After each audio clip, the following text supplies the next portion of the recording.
এই যে সকালে ঘুম থেকে উঠেই ছাদে এসে দেখি কলার মোচা হয়েছে। দেখতে কি ভালো লাগছে বলুন? জানি না এটা কি কলার মোচা, তবু এত বড় হয়েছে কি বলবো আপনাদের। সকালে ছাদে উঠে এত ভালো লাগছিল, চারিদিকটা বেশ নিস্তব্ধ, এত একটা মনোরম পরিবেশ ছিল, তাই ভাবলাম আপনাদের সাথে একটু শেয়ার করি। যাই হোক, কেমন আছো বন্ধুরা তোমরা সবাই?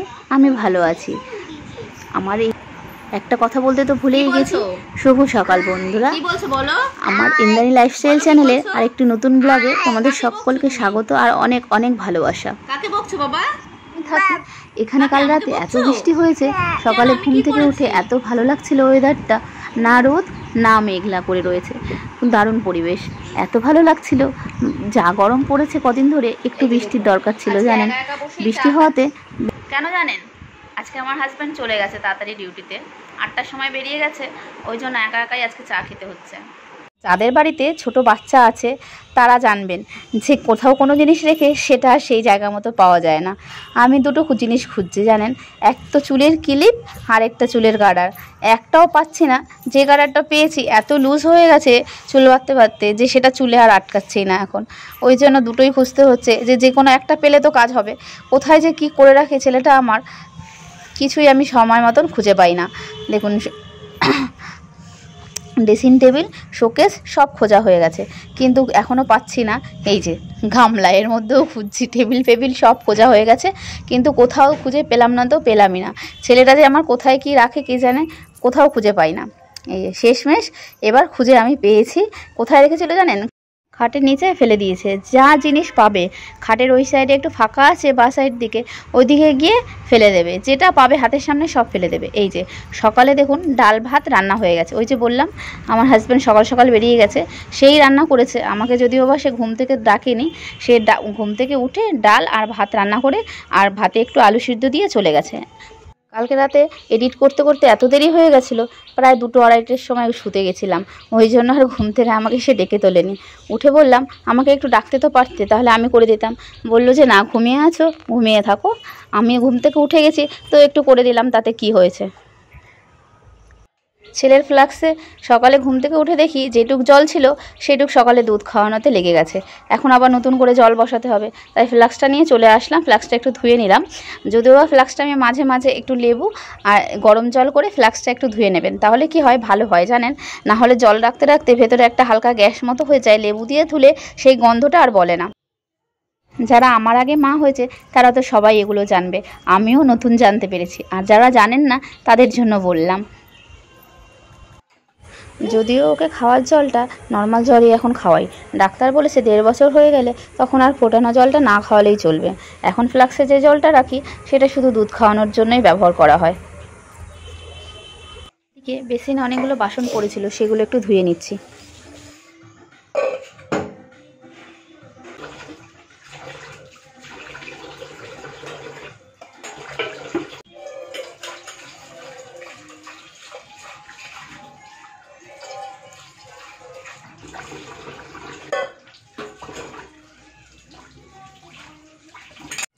এদিকে কাজ করতে করতে ছেলের জলটা গরম হয়ে গেছে, তাই ফ্লাক্সটা ঢেলে নিই। জানেন একবার মনেই নেই, কাজ করতে করতে জল এদিকে বসিয়ে দিয়েছি, জল এত ফুটেছে সে শুকিয়ে প্রায় গামলাটা পুড়েই গেছিলো। এই জন্য কাজ করতে করতে আগে এখন জলের দিকে মনে রাখি। এত ভালো গামলাটা পুড়ে কালো হয়ে গেছে জানেন না। তখন আমি বাপের বাড়ি থাকতাম, মা এত বকেছিল যে খেয়াল কোথায় থাকে। এদিকে ছেলের জলের বোতলগুলো একটু ফোটাতে বসে দিয়েছিলাম, দেখুন প্রায় হয়েই গেছে, এবার নামিয়ে নেব। পরে কাজের চাপ যেন দিন দিন বেড়েই যাচ্ছে। আগে 2 দিন 3 দিন পরে জামা কাপড় কাচলেও হতো, এখন প্রতিদিনই কাচতে লাগে, কারণ ছেলের জামা কাপড় তো কাচতেই হবে, ও তো বাচ্চা না, ওকে একটু ভালোভাবে রাখতে হবে। বাচ্চাদের জামা কাপড় সবসময় ধুয়ে রাখা তাই ভালো, কি বলুন। আগের দিন সবজি বাজার করে রেখেছিলাম, সেই সবজিগুলোকে আর ফ্রিজে তুলে রাখা হয়নি, তাই আজকে টুকটাক কাজগুলো সেরে আগে ভাবলাম সবজিগুলো ভরে রাখি। একদম মনে নেই জানেন, যদি বলি মনে নেই তাহলে ভুল কথা, অ্যাকচুয়ালি সময়ই পাইনি। যখন একটু সময় পাই মোবাইল নিয়ে বসে পড়ি এডিটিংয়ের কাজ করতে, একা হাতে সমস্ত কিছু সামলে খুব কষ্ট হয়ে যায়, তবুও সংসারের কাজ করতে তো হবেই। সবজিগুলোকে ফ্রিজে না রাখলে কেমন একটা যেন শুকিয়ে যায়, আর ফ্রিজে রেখে দিলে বেশ অনেক দিন সবজিগুলো টাটকা থাকে আর ভালোও থাকে। সময় আমি লঙ্কার বোটাগুলো ছাড়িয়ে ফ্রিজে প্লাস্টিকে করে রাখি, তাহলে কি হয়, লঙ্কাগুলো অনেক দিন ধরে টাটকা থাকে। অনেকে ফ্রিজের মধ্যে সবজি এমনি রেখে দেয়, আমি আবার প্লাস্টিকে করে করে রাখি। প্রতিদিন সেই প্লাস্টিকগুলো চেঞ্জ করে করে আবার রাখি, তাতে সবজিগুলো ভালো থাকে আর অনেক দিন ধরে টাটকা থাকে। কারা কারা আমার মতো এইভাবে সবজি রাখে একটু জানাবেন কিন্তু। কালকে বাজার থেকে এই কমলি শাকগুলো কিনে আনা হয়েছে। শাকগুলো এত টাটকা ছিল কি আর বলবো। এই যে দেখুন কতগুলো শাক ফেলানো গেল, এইগুলো সব এক্সট্রা, মানে যতটা শাক কিনে আনা হয় তার থেকে বেশি বেছে টেছে ফেলে দিতে হয়। এখানে একটা বান্ডিলে 4টে আটি করে বিক্রি করছিল। ওই 4 আটি শাকের দাম মাত্র 10 টাকা। আর আমার বাপের বাড়ি বা শ্বশুরবাড়ি ওখানে হয়তো 1 আটির দাম নেবে 10 টাকা। তাহলে বলুন ওখানের থেকে এখানে কত সবজির দাম কত কম, আর জিনিসটাও বেশ টাটকা পাওয়া যায়। এই যে আমার ছেলে খাচ্ছে আর দেখুন কত দুষ্টুমি করছে, খুব দুষ্টুমি শিখে গেছে জানেন, দেখেই বুঝতে পারছেন। এত খাওয়ার সময় দুষ্টুমি করে, মজা করবে আর সে খাবে। যাই হোক, খাওয়া নিয়ে কথা, সে বাচ্চা কাচ্চা যেভাবেই খাক বলুন।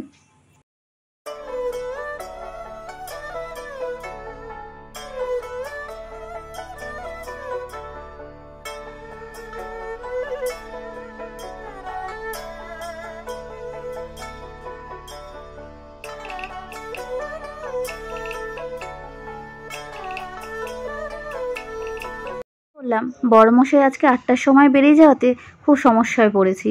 এদিকে ছেলেকে একটু সকালবেলা দেখতো, আমি সব কাজটা সেরে নিতাম, সাথে ভিডিওটাও তো করতে হবে, না হলে আপনাদের কাছে পৌঁছাবে কি করে ভিডিওটা বলুন। যাই হোক, ওই জন্য একা হাতে সকাল থেকে সমস্ত কিছু করা হচ্ছে। সকাল থেকে কতবার যে বিছানাটা ঠিকঠাক করতে হয় কি বলবো। ওই যে ছেলেটা একবার যেখানে যেটা গুছিয়ে রাখি আর কি বলবো, সেখান থেকে নিয়ে অন্য কোথাও ফেলে দেবে।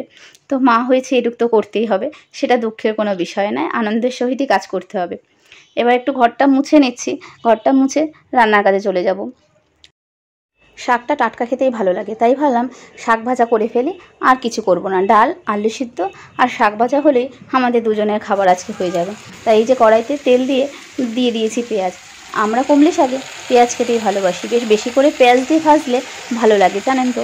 আপনারা কমলি শাক কী দিয়ে ভাজা খান, রসুন না পেঁয়াজ? অনেকে রসুন দিয়ে খায়, যার মুখে যেটা ভালো লাগে আর কি। তবে রসুন দিয়ে খারাপ লাগে না, আমরা পেঁয়াজ দিয়ে খেতে ভালোবাসি।